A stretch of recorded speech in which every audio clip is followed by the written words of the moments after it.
I'd like to welcome Dr. Gayle Broad to Superior Media. And Dr. Gayle Broad has just made a significant announcement, a funding announcement that is being funneled through the NORDIK Institute, if I understand that correctly. So, Dr. Gayle, will you share what is the significance of this funding announcement today for the Social Enterprise Network? Well, I think it's very significant because it will allow us to develop the supports that social enterprises need, and also assist economic development officers in recognizing a social enterprise when it walks in the door and asks for service. Okay. There's still a lack of knowledge about social enterprises across the north. Right. So this will help raise the visibility of the social enterprises, and it will give supports to help them scale up and grow their businesses, their enterprises, as well as providing them with peer mentorship, connections to funding sources, supports, the kind of supports that economic development corporations and businesses opportunities have been providing to entrepreneurs of all sorts. Sure. But without a lot of specialized supports for social enterprises. So this is going to address that gap. Okay. And you shared earlier in the announcement about the people, profit, and place.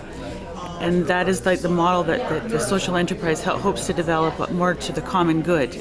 That's right. It's a triple bottom line, is what it's called by economists and others. But looking not only at whether we have a profit, but also looking at the impact on the environment, the impact on people. So ensuring that the kind of enterprise that's developed is going to have a positive impact.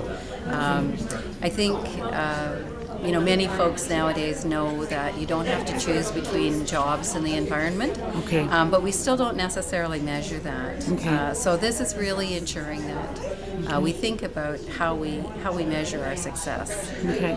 So share with me a little, what would be an example of a social enterprise in action? What would be an example of a business that's gotten going? Okay, so one of the enterprises that was identified today is the Clover Belt Co-op in Dryden, Ontario, and that particular co-op has only been around, I believe it started in 2012, and 5 years later we see it serving over 1,300 people in the area.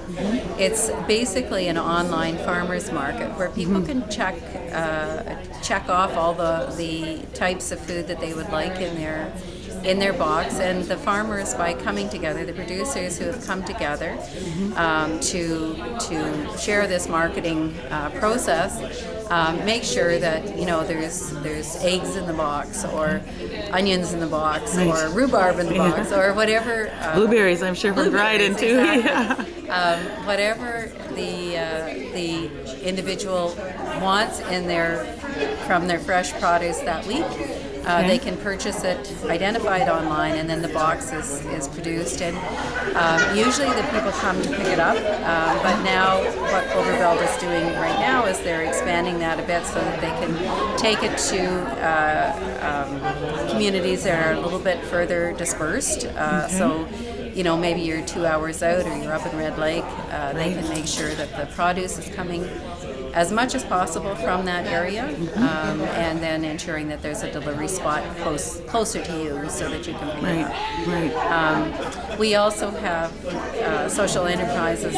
Again, one of the ones that we heard from today is one that's really focused on developing cultural supports for Indigenous youth, with the idea of ensuring that they feel better connected to their communities, have stronger networks of support within their communities, and thereby reduce and prevent tragedies such as suicide and so on. So it has a significant cultural component to it. Exactly. Connecting them, and it's also the elders right to the youth. Yeah. And it's combining social work knowledge and practice with cultural traditions. Yeah, that's a really terrific example. So the NORDIK Institute is the facilitator of a very big geographic space, from what you were sharing today. So the Clover Belt food cooperative. That's part of what the Nordic Institute would be facilitating the funding to. We